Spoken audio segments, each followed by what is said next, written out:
Welcome to the Stoic Core, where we explore timeless wisdom to navigate the challenges of modern life. Today, we delve into a profound topic that resonates deeply with Stoic philosophy, the battle for control over our minds in an age of relentless distraction. Drawing from a powerful transcript, we examine how our desires, manipulated by technology and media, lead us away from clarity and purpose.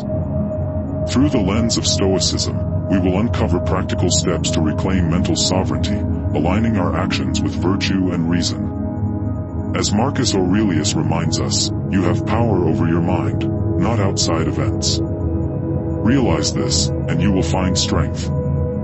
Join us on this journey to transform impulse into intention and chaos into presence. Chapter 1. The hijacking of desire. In the modern era, our desires are not entirely our own. The transcript highlights how technology and media, refined over decades, exploit our deepest instincts to capture our attention. This phenomenon traces back to Edward Bernays, the father of public relations, who revolutionized advertising in the early 20th century. Bernays, leveraging his uncle Sigmund Freud's theories, shifted marketing from rational appeals to emotional manipulation, targeting unconscious desires. His campaigns, such as promoting cigarettes to women as symbols of empowerment, demonstrated how desire could be engineered to drive consumption. Today, this manipulation is ubiquitous. Advertisements, social media algorithms, and curated content trigger our desires for instant gratification, pulling us away from meaningful pursuits. The transcript describes this as a silent, subtle, but deep control, where we believe we choose freely, but our actions are often reactions to programmed stimuli. From a Stoic perspective, this external influence is a challenge to our autonomy. Epictetus teaches, some things are within our power, while others are not. Within our power are opinion, motivation, desire, aversion, and, in a word, whatever is of our own doing. Stoicism urges us to focus on what we can control, our judgments and actions, while accepting external events as beyond our influence. By recognizing that our desires are often shaped by external forces, we can begin to detach from them, cultivating a mind that is not swayed by fleeting temptations but guided by reason. This requires vigilance. The Stoic practice of prosok, or attention, encourages us to be mindful of our thoughts and impulses. When we notice a desire to scroll mindlessly or click on a provocative image, we can pause and ask, is this within my control? Does this align with my values? By doing so, we reclaim the reins of our mind, refusing to let external stimuli dictate our path. Chapter 2. The role of dopamine. The transcript emphasizes the role of dopamine, a neurotransmitter that fuels our pursuit of pleasure, in creating addictive behaviors. Modern technology exploits this by delivering constant, easy rewards, likes, notifications, or provocative images, that trigger dopamine releases, reinforcing a cycle of seeking instant gratification. This diminishes our ability to focus on long-term goals. As the transcript notes, you start to lose interest in the things that truly matter. In Stoic philosophy, pleasure is not inherently negative, but its pursuit must be moderated by reason. Seneca warns, it is not the man who has too little, but the man who craves more, that is poor. The Stoics advocate for living in accordance with nature, which includes understanding our natural drives and directing them toward virtuous ends. Dopamine, designed to motivate us toward survival and growth, becomes a poison when hijacked by artificial stimuli that offer no lasting fulfillment. To counter this, Stoicism encourages self-discipline and reflection. By practicing moderation, we can resist the allure of quick rewards and focus on what aligns with our rational nature. For example, when tempted by a notification, we can employ the Stoic technique of premeditatio malorum, imagining the consequences of giving in, lost time, diminished focus, and a weakened sense of purpose.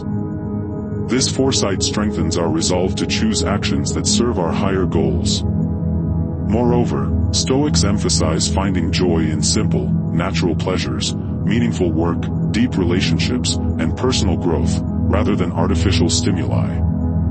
By redirecting our dopamine-driven impulses toward these, we cultivate a life of eudaimonia, or flourishing, where true happiness arises from within. Chapter 3. Reprogramming the mind. The transcript asserts that what was programmed can be reprogrammed, a concept that aligns seamlessly with Stoic teachings. Our minds, conditioned by years of exposure to manipulative stimuli, can be retrained through deliberate effort. Stoicism provides a framework for this reprogramming through practices that enhance self-awareness and self-control. One such practice is daily reflection, as advocated by Seneca. Think of your many years of procrastination, how the gods have repeatedly granted you further periods of grace, of which you have taken no advantage. By reviewing our actions each evening, we identify moments where we succumb to distraction and plan to respond differently in the future. This builds a habit of intentionality, gradually reshaping our neural pathways. Another Stoic tool is negative visualization, where we imagine losing what we value to appreciate it more and prepare for challenges. By visualizing the consequences of unchecked desires, such as wasted time or missed opportunities, we strengthen our resolve to act virtuously. Epictetus advises, when you are offended at any man's fault, turn to yourself and study your own failings. Then you will forget your anger. This self-examination helps us focus on our own growth rather than external distractions. The transcript's call to slow down and relearn silence complements these practices. By creating space for reflection, we allow our rational mind to guide our actions, transforming reactive impulses into deliberate choices. This reprogramming is not instantaneous, it requires patience and persistence, virtues central to Stoic philosophy. Chapter 4. The power of meditation. While meditation is not a traditional Stoic practice, the transcript's emphasis on it as a tool for inner control aligns with Stoic principles of mindfulness and presence. Meditation involves sitting in silence, observing thoughts without being swept away by them, and creating a space between stimulus and response. This mirrors the Stoic concept of prosoche, where we maintain constant awareness of our thoughts and actions to ensure they align with reason.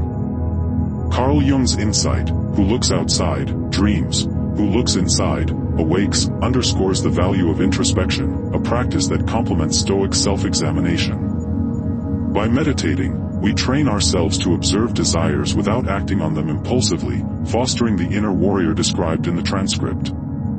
Starting with just 5 minutes a day, as suggested, can yield profound results. Over time, meditation reduces reactivity, enhances clarity, and strengthens our ability to choose responses that reflect our values. This practice empowers us to remain undisturbed by external stimuli, embodying the Stoic ideal of tranquility amidst chaos. Chapter 5. Redefining purpose. The transcript urges us to find a purpose that anchors us against distractions, a concept central to Stoic ethics. Stoicism teaches that living in accordance with nature means fulfilling our role as rational beings and contributing to the common good.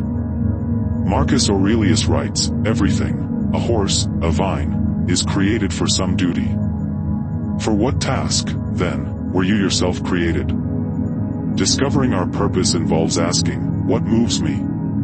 What am I willing to sacrifice for? This process requires brutal honesty, as the transcript suggests. Shallow goals like wealth or fame are fleeting, true purpose is enduring, providing a true north that guides us through temptation. For some, it may be impacting lives, for others, creating beauty or building a strong family. Whatever it is, it must be authentic and aligned with our rational nature. By writing down and declaring our purpose, we create a tangible reminder to stay focused. When distractions arise, we can look to this purpose and say, not today. Today I choose what matters. This aligns with the Stoic practice of keeping our principles ever present, ensuring our actions reflect our deepest values. Chapter 6. Detoxing the mind. The transcript likens the mind to a garden, where what we consume plants seeds that shape our reality.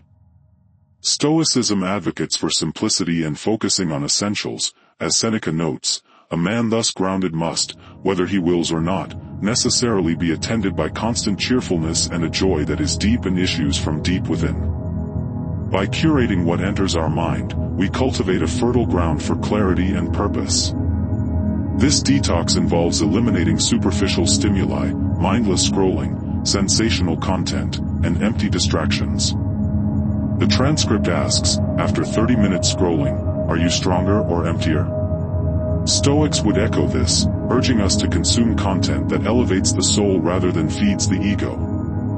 Practicing voluntary discomfort, such as limiting screen time or embracing silence, strengthens our resilience and appreciation for simplicity.